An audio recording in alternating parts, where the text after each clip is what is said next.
Bienvenue dans le quartier libre de Reims. Si nous sommes ici, c'est bien pour se sentir ailleurs, tant le lieu est unique. Il est unique d'abord parce qu'il est éphémère, il n'existe que pendant 3 mois, mais aussi parce que de ces 2000 mètres carrés de locaux vides est né quelque chose de très étonnant. Tout part de là, de l'espace à conquérir, à apprivoiser, à transformer. Sans forcément lui donner une image, mais en travaillant sur 1000 visages. Ici, le 31 octobre, il n'y avait que des bureaux.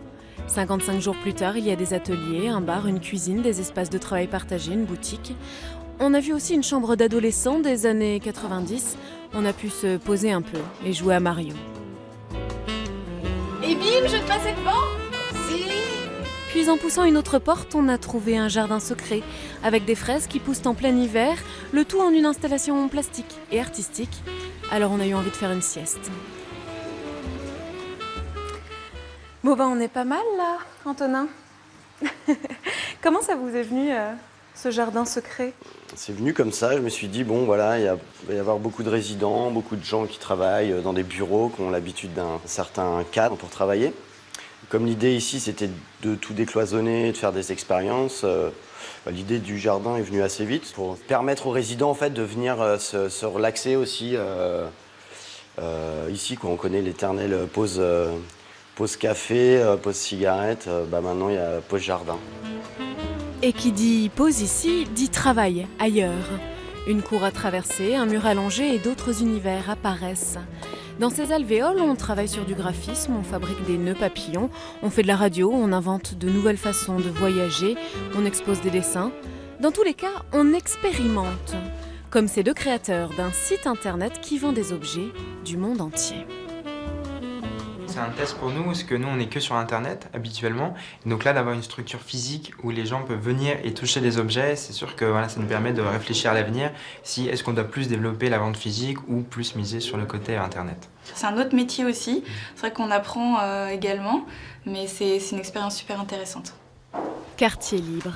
Des essais un peu partout pour un prototype géant, celui d'un lieu de vie à part et à part entière où tous se mélangent. Experts comptables et artistes, artisans et sportifs, créateurs d'entreprises et créateurs de terrains de jeu, surtout pas d'étiquettes et beaucoup d'échanges pour un nouveau modèle. Il y a une offre qui est assez intéressante sur Reims et en France de manière générale, mais qui n'est pas suffisante. Parce que les choses changent, parce que la nouvelle technologie arrive, parce qu'on a besoin d'entreprendre différemment, on a besoin de se positionner différemment, on a besoin d'être des opérateurs qui fonctionnons de manière actuelle, quoi.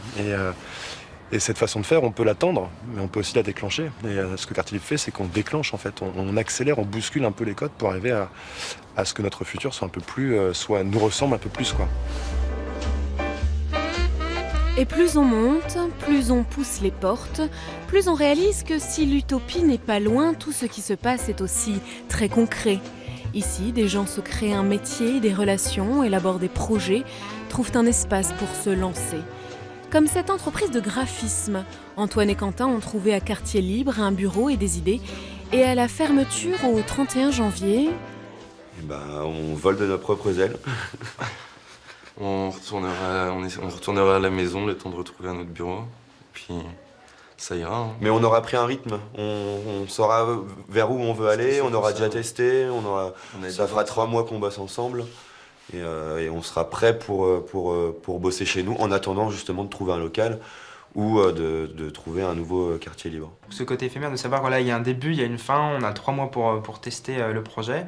Et comme ça, au moins, il y a vraiment une date butoir pour tirer les conclusions de cette expérience. Donc nous, le côté éphémère nous plaît énormément. On y va à fond comme ça. Ouais. Malgré tout, ces lieux, ces œuvres, ces installations sont vouées à disparaître. Et même pour nous qui visitons, c'est difficile à avaler.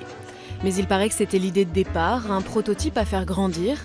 Objectif, changement d'échelle, après le changement de cadre. Je dis souvent que avancer tout seul, c'est avancer plus vite, mais avancer ensemble, c'est avancer plus loin. Et je crois que c'est clairement ce qui se passe ici. Donc le souvenir moi, que je garderai de ce projet, c'est que c'est possible, de faire les choses autrement, notamment sans argent public, puisque c'est un projet qui est financé sans aucun argent public.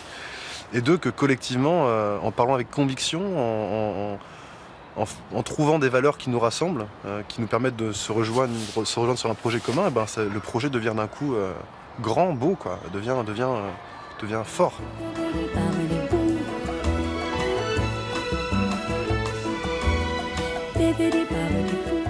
Des tonnes de souvenirs, c'est certainement ce qui restera aux participants à ce projet fou après le 31 janvier, mais aussi la conviction qu'il est possible de sortir du cadre. On était ici à Reims, la prochaine fois on sera ailleurs, en Champagne-Ardenne.